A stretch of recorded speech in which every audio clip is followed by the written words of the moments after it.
শুভ বিকেল বন্ধুরা, কেমন আছো? আশা করি ভালোই আছো, আমিও ভালো আছি। তো আজ বিকেলের জন্য বানিয়ে নিচ্ছি চানা পনির। তার জন্য আমি দেখো এখানে সব মশলা একদম রেডি করে নিয়েছি।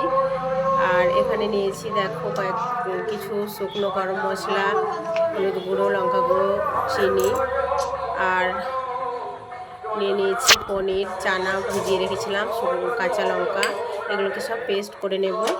আর এদিকে ততক্ষণকে গ্যাসে চানাটাকে সেদ্ধ করতে বসিয়ে দিচ্ছি।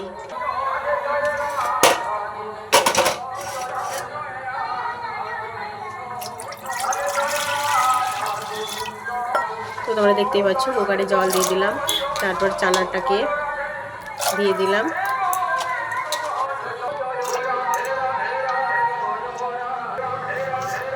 কয়েকদিন থেকেই করবো ভাবছিলাম, কিন্তু করা আর হচ্ছিল না।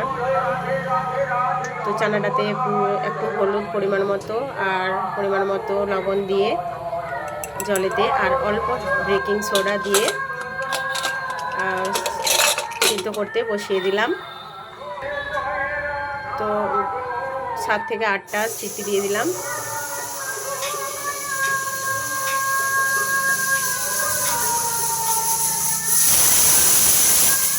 তো এরপর চানাটা সিদ্ধ হয়ে এসেছে, এরপর এটাকে নামিয়ে দিচ্ছি। আর এদিকে একটা কড়াই বসিয়ে দিয়ে সেই শুকনো গরম মশলাগুলোকে একটু শুকনো কড়াইয়ে নেড়ে নিচ্ছি। তারপর এটাকে একটু গুঁড়ো করে নেব, এটা একটা মশলা করে নেব। প্রথমে দিয়ে দিলাম শুকনো লঙ্কা, তারপর একে একে গরম মশলা,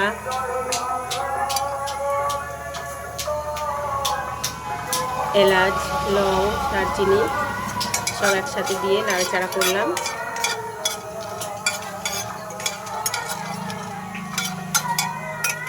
তারপর এরপর কিছু গোটা জিরেও দিয়ে দিলাম। এগুলোকে ভালোভাবে নাড়াচাড়া করার পর এগুলোকে গরমে গরমে গুঁড়িয়ে নিলাম, গুঁড়িয়ে রেখে দিলাম। আর এদিকে আবার কড়াইতে তেল দিয়ে দিয়েছি। তো তেলটা গরম হতে থাক। তো দেখো তেল গরম হয়ে এসেছে। এরপর পনিরগুলোকে নুন হলুদ আগে থেকেই মাখিয়ে রেখেছিলাম। সেই নুন হলুদ মাখানো পনিরগুলোকে তেলের মধ্যে দিয়ে দিলাম, অল্প নাড়াচাড়া করে ভেজে নিলাম।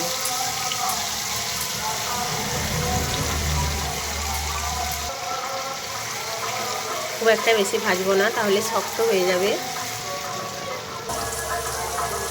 আর এদিকে কলাইটাও সিদ্ধ হয়ে গেছে, দেখে নিচ্ছি।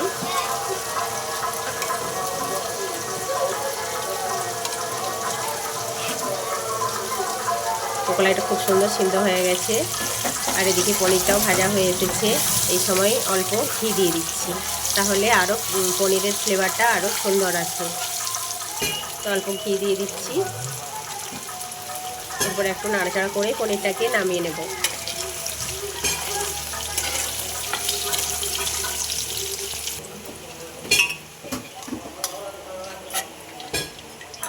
তো পনিরটাকে নামানো হয়ে গেছে। এরপর এটার মধ্যে ঠান্ডা জল ঢেলে দিচ্ছি, যাতে আরও নরম থাকে, পনিরটা শক্ত না হয়ে যায়।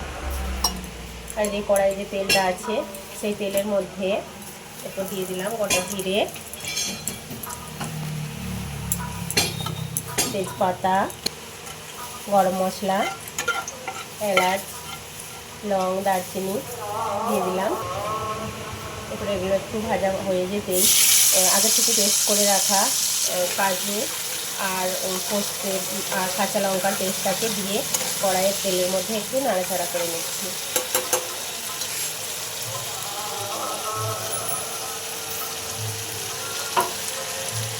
দেখতে পাচ্ছ তেল ছেড়ে দিয়েছে, মানে এটা কষানো হয়ে গেছে।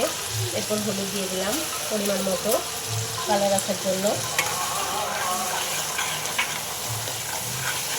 হলুদ দিয়ে একটু নাড়াচাড়া করে নিচ্ছি।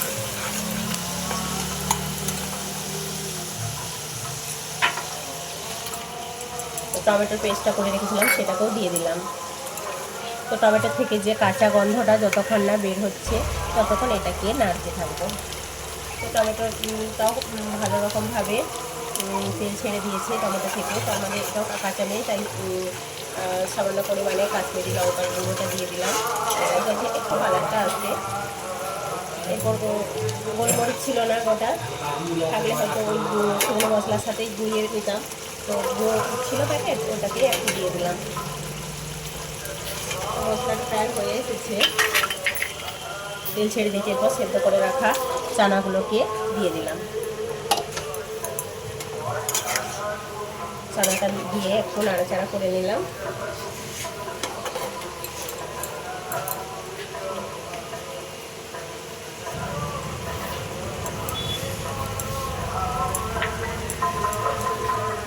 টক দই অল্প ফেটানো ছিল, দিয়ে দিলাম। এরপর একটু নাড়াচাড়া করে এরপর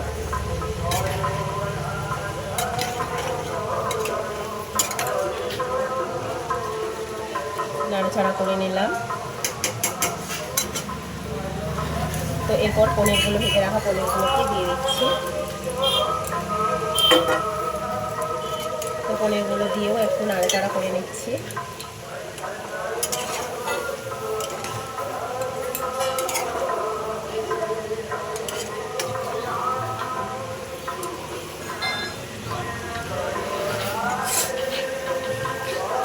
এরপর ফুটে এসেছে। এরপর পরিমাণ মতো মিষ্টি যে খাবে সে মতো চিনি দিয়ে দিলাম।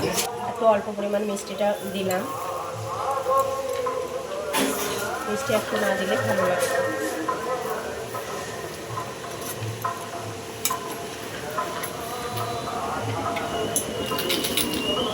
এরপর সে ভেজে রাখা গুঁড়ো মশলাটাকে দিয়ে দিলাম।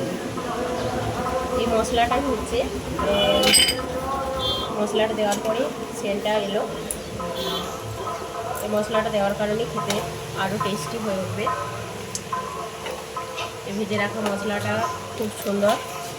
তো এটা দিয়ে দিয়েছি।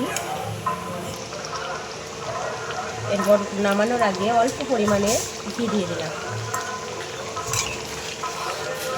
তো এরপর হয়ে এসেছে, হয়ে গেছে। এরপর এখন হয়ে গেছে রেডি।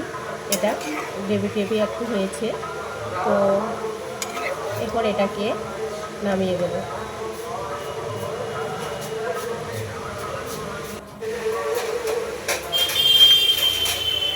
একটা বাটির মধ্যে সার্ভ করে নিচ্ছি।